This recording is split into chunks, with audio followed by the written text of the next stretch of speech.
Stop scrolling your neural feed for 1 second and realize that the bread you just digitally consumed is illegal in 195 countries. You are not what you eat. You are what the algorithm feeds you. And statistically speaking, that is mostly banned toxic sludge. Welcome back to the content mill, you beautiful, deteriorating biological units, currently streaming this directly into your optic nerves in the glorious mid-year of 2026. Look around you. The sky is that lovely shade of smog gray. Your rent is due in cryptocurrency that crashed 3 hours ago. And the algorithm has decided that what you really need right now is to learn about why your lunch is illegal in the civilized world. We are living in the golden age of deregulation, where the only thing freer than the market is the free radicals destroying your cellular integrity. And frankly, it is adorable that you think the FDA is going to save you from the corporate overlords who realized years ago that keeping you sick is a fantastic recurring revenue model. While the European Union was busy banning carcinogens and ensuring their citizens could live past 40 without glowing in the dark,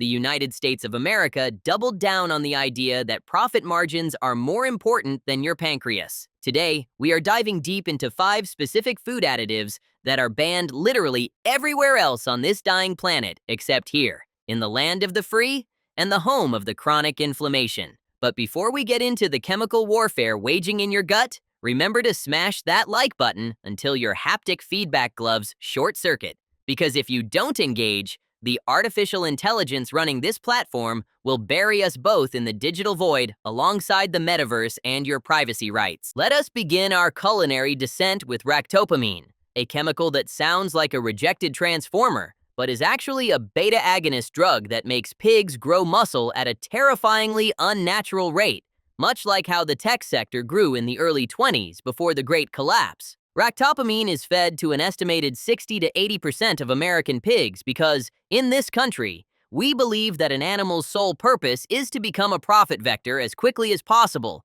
regardless of the cardiovascular stress it causes the beast or the human who eventually consumes it. Do you know who banned this stuff? 160 countries, including the entirety of the European Union, China, and Russia, which is ironic because we usually assume we have the moral high ground. Yet here we are eating meat that is illegal in places we actively sanction. The drug mimics stress hormones, causing the animal's heart to race and its body to prioritize muscle growth over fat, which sounds great if you are a bodybuilder with a death wish, but terrible if you are a sentient being trying to enjoy a ham sandwich without palpitating into an early grave. The 2026 food supply chain is so fractured that we don't even label this anymore. We just assume that if the pork chop glows slightly under UV light, it's probably full of ractopamine and American freedom. Moving on to the carbohydrate apocalypse, we have potassium bromate, a dough conditioner that is essentially the tech bro of baking ingredients. It works fast, it's efficient, and it leaves a trail of destruction in its wake. This oxidizing agent is used to strengthen dough and enhance rising, giving bread that unnaturally white, fluffy texture that American consumers have been brainwashed to associate with quality, when in reality, it's just chemical bleaching. The International Agency for Research on Cancer classifies potassium bromate as a Category 2B carcinogen, which in layman's terms means this will probably give you cancer. But the FDA, in its infinite wisdom and regulatory capture, has decided that as long as it mostly converts to harmless bromide during baking, it's fine. The key word there is mostly, because if your bread isn't baked long enough or at a high enough temperature, you are literally eating a known carcinogen, which feels like a fitting metaphor for modern life. We are all just undercooked loaves of bread waiting for the bad chemistry to hit. Brazil, Canada, and the EU have banned this garbage, but here, it is a staple in every fast food bun and supermarket loaf, ensuring that your sandwich isn't just a meal, it's a game of Russian roulette with your kidneys. Now let us discuss brominated vegetable oil, or BVO, which sounds like something you'd put in a hover car engine, but is actually an emulsifier used in citrus sodas to keep the flavoring from floating to the top. BVO was originally patented as a flame retardant, which is hilarious because it means your Mountain Dew is theoretically fireproof, but your internal organs are not. Europe and Japan banned this chemical decades ago because bromine builds up in the body and causes memory loss, skin lesions, and nerve problems, which might explain why the average American attention span in 2026 is measured in nanoseconds. The FDA finally proposed revoking its authorization recently, but due to the bureaucratic inertia of the collapsing state,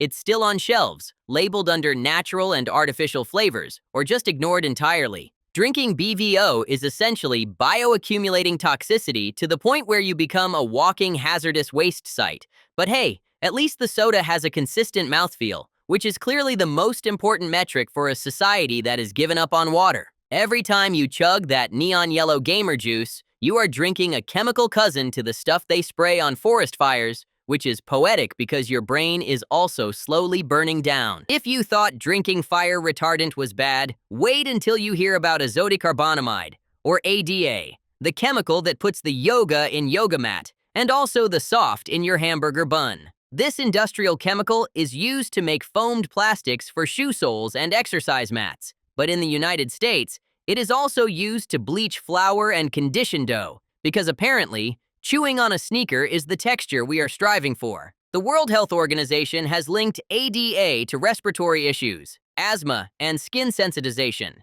And when baked, it can break down into urethane, another carcinogen, because we just can't get enough of those. It is banned in the EU, Australia, and even Singapore, a place that will cane you for chewing gum but draws the line at feeding people shoe rubber. Yet, here in 2026 America, the lobby for maximum fluffiness is stronger than the lobby for not having asthma. So we continue to ingest this plasticizer with every bite of our subsidized fast food. It is the ultimate expression of our synthetic reality.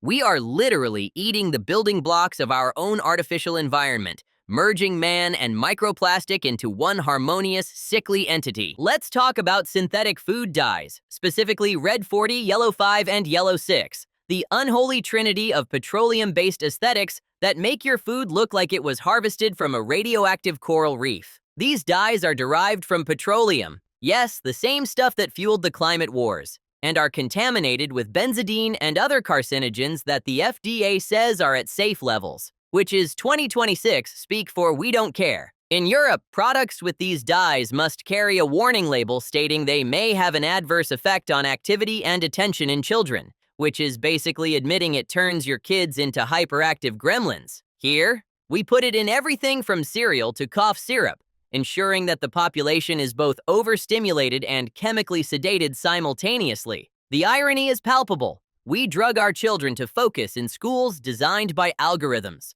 while feeding them the very chemicals that destroy their ability to focus, creating a lifelong customer base for Big Pharma. It is a brilliant cyclical scam where the food company breaks your brain and the drug company sells you the fix, and they are probably owned by the same parent conglomerate anyway. You might be asking yourself, amidst the constant pinging of your Neuralink notifications, why hasn't technology solved this? Why, in 2026, with AI that can write sonnets and deepfake the president, can we not make a cracker that isn't poison? The answer is tech fatigue and the law of enshittification. We reached peak food technology in the 2000s, and everything since then has been about cost-cutting and shelf life extension, not nutrition. The tech sector promised us lab-grown meat that would save the world, but instead, we got subscription-based meal kits of processed sludge, because the venture capital money dried up when they realized real food doesn't scale like software. We are tired, the machines are tired,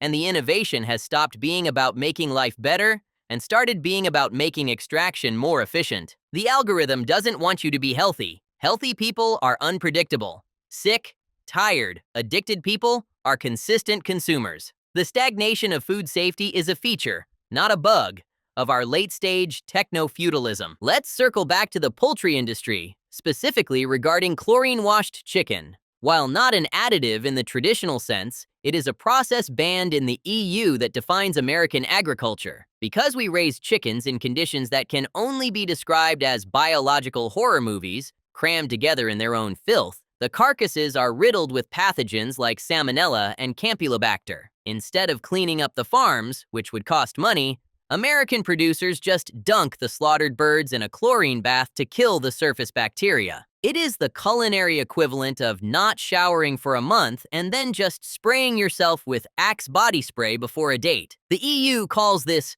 masking poor hygiene standards, And they are absolutely right. In 2026, we are eating meat that has been chemically sanitized to hide the fact that it was raised in a literal cesspool. It is efficient, it is profitable, and it tastes like swimming pool water if you have a refined enough palate, which you don't, because the high fructose corn syrup has burned off your taste buds. Let's discuss RBGH, or recombinant bovine growth hormone, because apparently regular milk wasn't profitable enough. This synthetic hormone is injected into cows to force them to produce more milk, which leads to mastitis, painful infections, and pus in the milk. Yes, you heard me correctly, pus. The EU, Canada, and Japan said absolutely not to this, but the USA said pass the cookies. The milk contains increased levels of IGF-1, a hormone linked to breast, colon, and prostate cancers in humans. But in the 2026 landscape, where cancer is just another opportunity for the medical industrial complex to upsell you on treatment plans, nobody in power cares.